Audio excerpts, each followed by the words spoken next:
Good morning friends. यहाँ इस lesson में हमने एक कहानी बनाई, दयालु शिकारी। शिकारी शिकार करता है। सभी शिकारी दयालु नहीं होते हैं, पर यहाँ का जो शिकारी है वह दयालु है। वह कहानी हमने पढ़ी, सुनी और जानी। अब हमारे पास और दो कहानी हैं। इस दो कहानी में एक कहानी है जो हमें अभी बनानी है, दूसरी कहानी हम बाद में बनाएंगे। तो पहली कहानी है कि एक पहले चित्र में है, दो हंस है और एक कछुआ है। अब कहानी बनानी है, तो कहानी बनाने में हमें क्या करना होगा? तो आगे कुछ गांव या एक तालाब लेना होगा।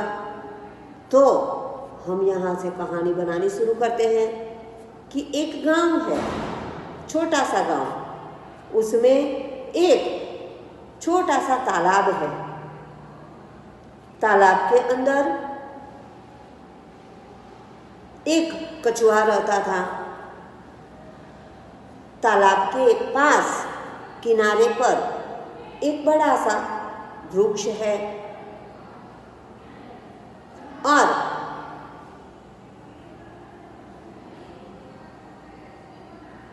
वहाँ तालाब के अंदर दो हंस भी रहते थे। दो हंस और कछुए के बीच गहरी मित्रता हो गई।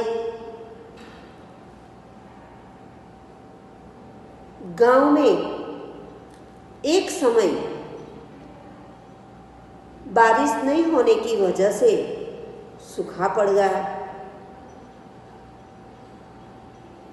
और सूखा पड़ने से, सूखा यानी जिन्हें हम गुजराती में दुकाळ कहते हैं, दुष्काल कहते हैं, वह तो तब दोनों हंस यहाँ से दूसरे तालाब में जाने का सोच रहे हैं। यहाँ दूसरे चित्र में हमें बताया गया है कि दो हंस है, उसके मुंह में लकड़ी है। कछुए ने बीच में रहकर लकड़ी को पकड़ा हुआ है। गांव के लोग इन्हें देख रहे हैं। तो अब इसकी कहानी बनाएंगे। तो जब गांव में सूखा पड़ा और सूखा पड़ने से सभी को पानी की तकलीफ होने लगी, इसीलिए दो हंस और कछुए ने तय किया कि हम इस तालाब को छोड़कर दूसरे तालाब में जाएंगे। अब हंस है वो तो उड़ सकते हैं, कछुआ तो नहीं उड़ सकता। अब दोनों के बीच गहरी मित्रता है, इसीलिए हंस ने तय किया कि हम कछुए को लेकर जाएंगे। अब यहाँ ये कछुआ जो है उसकी एक बुरी आदत थी। बुरी आदत क्या थी? तो वह बहुत बातूनी था। बातूनी यानी बहुत बोल बोल करने वाला।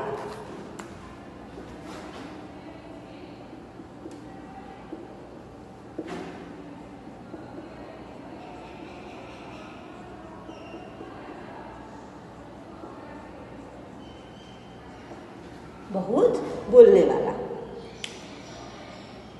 अब हंसों ने सोचा कि अगर हम कछुए को किसी भी तरह से ले जाएंगे तो कछुआ तो बोलता रहता है, उसका मुंह तो बंद रहता नहीं है, क्या करें? बहुत सोचने के बाद हंसों ने एक उपाय सोचा। कि हम दो हंसे हैं तो दोनों लकड़ी की छेड़े यानी कि एक एक छेड़ा पकड़ लेंगे, अंत का कोना, और बीच में कछुए को मुंह से पकड़ने के लिए कहकर आकाश में हम उड़ जाएंगे और दूसरे तालाब में चले जाएंगे। यह सोचकर कछुए के पास गए और कछुए से कहा कि अगर तुम्हें हमारे साथ दूसरे तालाब में आना हो तो तुम्हें बोलना बंद करना होगा। अगर तुम बोले तो जो लकड़ी मुंह से पकड़ी हुई है तो बोलने की वजह से वो छूट जाएगी और तुम गिर जाओगे और मर भी सकते हो। कछुए ने हंसों की बात मान ली कि हाँ, मैं बोलूंगा नहीं।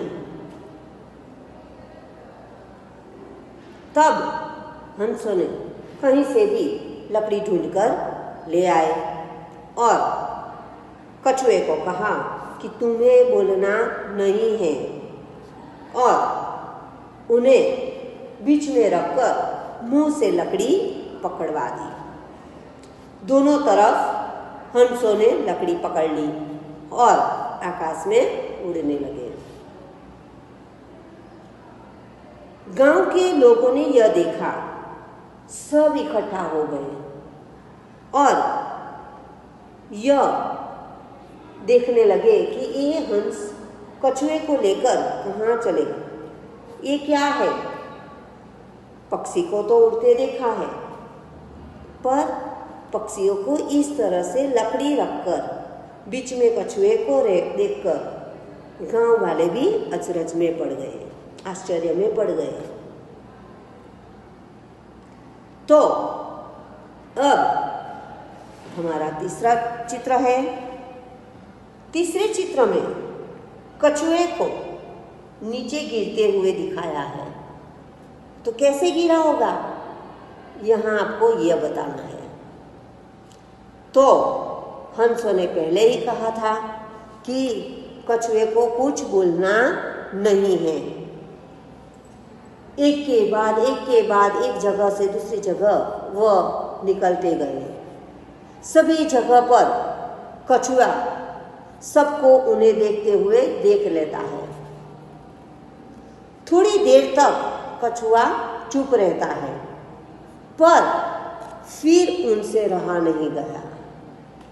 वैसे भी कछुआ बातूनी था और जैसे ही उनकी मन की इच्छा व्यक्त करने के लिए मुंह खोलने गया और कछुआ नीचे गिर पड़ा।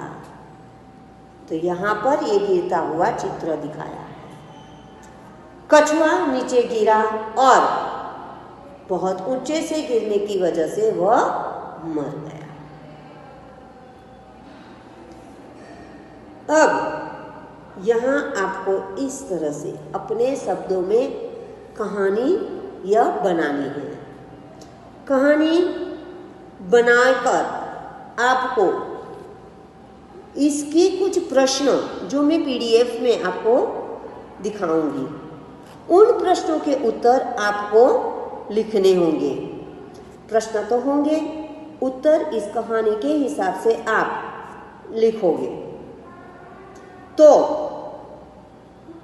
अब आपको इसकी पीडीएफ मिले तो उसमें आपको उसके प्रश्न के उत्तर हो या खाली जगह हो या समानार्थी शब्द हो, विरोधी शब्द हो, जो भी हो, आप देखकर समझकर अच्छे अक्षरों से लिखोगे। Okay, thank you.